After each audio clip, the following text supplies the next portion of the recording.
राज्यसभा सांसद बनने के बाद राष्ट्रीय लोकदल के अध्यक्ष जयंत चौधरी पहली बार मथुरा पहुंचे, जहां पार्टी कार्यकर्ता राजेंद्र सिकरवार के निवास पर उनका गर्मजोशी के साथ स्वागत किया गया। जहां हमारे G9 न्यूज संवाददाता श्याम मनोज चतुर्वेदी ने राज्यसभा सांसद जयंत चौधरी से कई मुद्दों पर बातचीत की। इस दौरान राज्यसभा सांसद और रालोद अध्यक्ष जयंत चौधरी भाजपा सरकार पर लगातार हमलावर होते दिखे। राष्ट्रीय लोकदल के राष्ट्रीय अध्यक्ष जयंत चौधरी जी आज मथुरा आए हुए हैं, उनसे वार्ता करेंगे और उत्तर प्रदेश और मथुरा की राजनीति के बारे में चर्चा करेंगे। जयंत जी, आज आप मथुरा आए हैं, पहले तो उसका कारण बताना चाहूँगा। मथुरा जनपद के प्रति मेरी जवाबदेही है। एमपी बनने के बाद पहली बार अवसर मिल रहा है लोगों का आशीर्वाद लेने का, कार्यकर्ताओं से भेंट करने का। और राजेंद्र सिकरवार जी के घर पे हम बैठे हैं, जो हमारे पार्टी के वरिष्ठ जिम्मेदार नेता हैं, और समाज का सहारा भी इनको मिलता रहे और पार्टी भी आगे और बुलंदी हासिल करे, यही इच्छा है हम सबकी। उत्तर प्रदेश की बात करें कि योगी सरकार ने 100 दिन का रिपोर्ट कार्ड पेश किया है और कई उपलब्धियां बताई हैं, कैसे देख रहे हैं आप? 100 दिन की कोई नई सरकार बनी होती तो कोई मापदंड होते।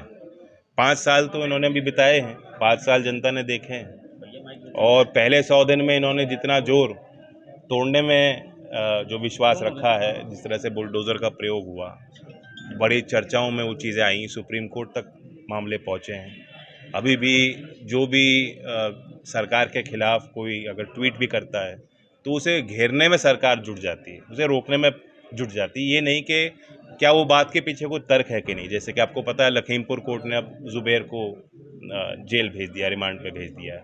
तो यही सिलसिला है कि कोई भी विरोध ना पनप पाए, जो अलोकतांत्रिक तरीका है काम करने का। मुख्यमंत्री की जिम्मेदारी बनती है कि विपक्ष के नेताओं की भी बात समझें, सुने, सुनवाई हो, जनता की सुनवाई हो। अग्निपथ योजना का व्यापक विरोध हुआ, मथुरा में भी बच्चे हमारे सड़क पर आए, उनको ये परिवार को भी तोड़ने की पूरी कोशिश सरकार कर रही है। उसमें बहुत लोग निर्दोष फंसे हुए हैं। मेरी मांग है कि जो निर्दोष हैं, जिनके खिलाफ कोई एविडेंस नहीं, कोई तथ्य नहीं, उनको छोड़ा जाए। सरकार कह रही है कि जिनने प्रदर्शन किया वही हैं जेल में, जिनके खिलाफ ही FIR की गई है। ये सरकार के कहने से नहीं होता। सरकार तो अपने चार्जेस फ्रेम कर सकती है, प्रशासन, उसके बाद कोर्ट में जो एविडेंस की सुनवाई होगी उसके बाद ही फैसला सुनाया जाएगा। योगी जी के कहने से हम कैसे मान लें कि जिनको उन्होंने जेल में भेजा वो सब दोषी हैं। अग्निपथ योजना युवाओं के लिए, सैनिक में जो बीजेपी सरकार है वो कह रही है कि ये काफ़ी अच्छी योजना है, 4 साल में सशक्त होगी सेना। बिल्कुल, 4 साल की योजना अगर सैनिक के लिए अच्छी है, और सैनिक को भी पेंशन का हक नहीं है, तो और किसी को भी हक नहीं होना चाहिए। यहाँ तो इतने पूर्व सैनिक रहते हैं मथुरा में, बालाजीपुरम में, हर गांव में आपको मिल जाएंगे ऐसे एक्स सर्विसमैन जिन्होंने युद्ध लड़े हैं, देश के लिए कुर्बानियाँ उनके परिवारों ने दी हैं। वो अच्छी तरह समझते हैं कि 15 साल की नौकरी अच्छी होती है या 4 साल की नौकरी। 2022 चुनाव समाजवादी पार्टी के साथ राष्ट्रीय लोकदल ने लड़ा और पूरे उत्तर प्रदेश में इस तरह से लड़ा, उस तरह से आपको जो लग रहा है कि उस तरह से परिणाम नहीं आए, क्या देख रहे हैं, क्या कमी रह गई, क्यों पिछड़ गई राष्ट्रीय लोकदल? चुनाव होता है, बहुत हमने बारीकी से चीज़ों को समझने की कोशिश की है।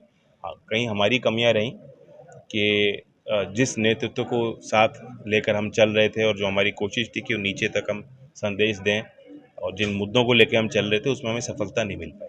मथुरा जो लोकदल का गढ़ माना जाता है, वहाँ 5 सीट भाजपा निकाल के ले गई, तो क्या कमी रह गई? क्या प्रत्याशी चयन में कोई कमी रही या कोई रणनीति में कमी रही? कमियाँ रही होंगी, उन सारी कमियों को मैं स्वीकारता हूँ, अपने कंधों पे लेता हूँ, क्योंकि मैं पार्टी का अध्यक्ष हूँ। और जिम्मेदारी ख़त्म नहीं होती, जिम्मेदारी आज भी हमारे हर कार्यकर्ता की है।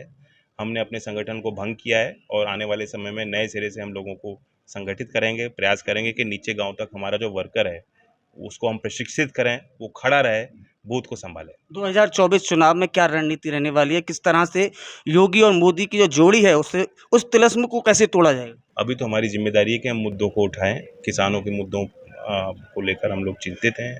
अभी आपको पता होना चाहिए कि 0% ड्यूटी पे सोयाबीन ऑयल का हम इंपोर्ट कर रहे हैं, जबकि अंतर्राष्ट्रीय भाव गिरने लगा है, और तिलहन की जो पैदावार है, जो उसका क्षेत्रफल है, 20% घट गया है मानसून के लेट होने के कारण।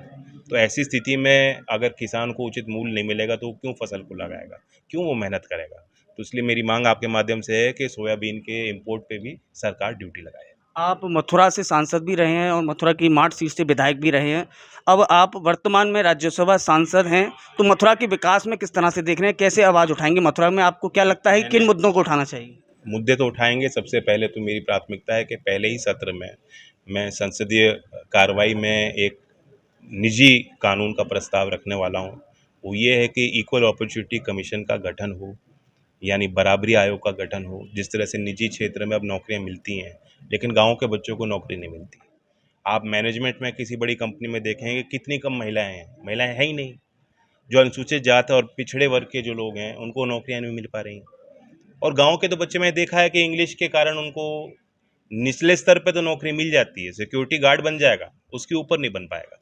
तो जब ये आयोग बनेगा तो जो डेटा है उस डेटा का स्टडी होगा, उसका आकलन होगा, अनुसंधान कर पाएगा आयोग, और उसके बाद सरकार को वो सिफारिश कर पाएगा किस तरह से निजी क्षेत्र में भी हमारे गाँव के प्रतिभाओं को मौका मिले। तो इस आयोग के गठन के लिए एक कानून में तैयार कर रहा हूँ।